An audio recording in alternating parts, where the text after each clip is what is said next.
Әрбір байқаған адам білсе керек, күлкі өзі бір мастық екенін. Әрбір мас кісіден ғафил көп өтетұғынын да, әрбір мастың сөйлеген кезінде бас ауыратұғынын. Бұлай болғанда, күлкіге салынған кісі не шаруадан, не ақылдан, не бір ұят келерлік істен құр ғафил көп өткізіп отырса керек. Осындай ғафилді көп өткізіп, өлмеген кісінің не дүниеде, не ахиретте басы бір ауырмай қалмаса керек.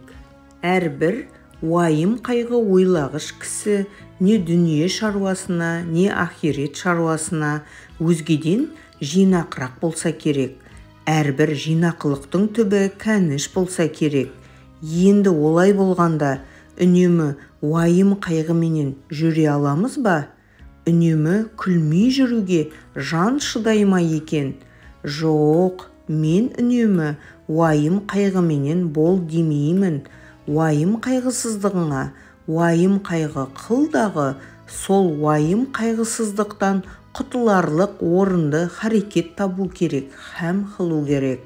Әрбір орынды харекет өзі де уайым қайғыны азайтады. Орынсыз күлкіменен азайтпа, орынды харекетпен азайт.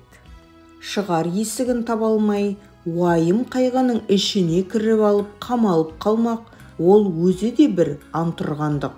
Және әрбір жаман кісінің қылығына күлсең, оған рахаттанып күлме, ыза болғаныңнан күл.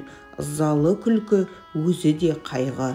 Ондай күлкіге үнемі өзің де салынбассың. Әрбір жақсы адамның жақсылық тапқанына рахаттанып күлсең, оның жақсылықты жақсылығынан тапқандығын ғибрат көріп күл. Әрбір ғибрат алмақтың өзі де мастыққа жібермей, уақытымен тоқтатады. Көп күлкінің бәрінде мақтағаным жоқ. Оның ішінде бір күлкі бар-ау, Құдай жаратқан орныменен іштен, көкіректен, жүректен келмейді. Қолдан жасап, сыртыменен бет-аузын түзеп, бай-бай күлкінің әнін сәндеп, әдемішілік үшін күлетін бояма күлкі. Адам баласы жылап туады, кейіп өледі. Екі ортада бұ дүниенің рахатының қайда екенін білмей, бірін-бірі аңдып, біріне-бірі мақтанып, есіл өмірді ескерусіз босқа, жарамсыз қылықпен қор етіп өткізеді де, таусылған күнде бір күндік өмірді бар малына сатып алуға таба алмайды. Қулық саумақ, көз сүзіп, тіленіп, адам саумақ, өнерсіз иттің ісі.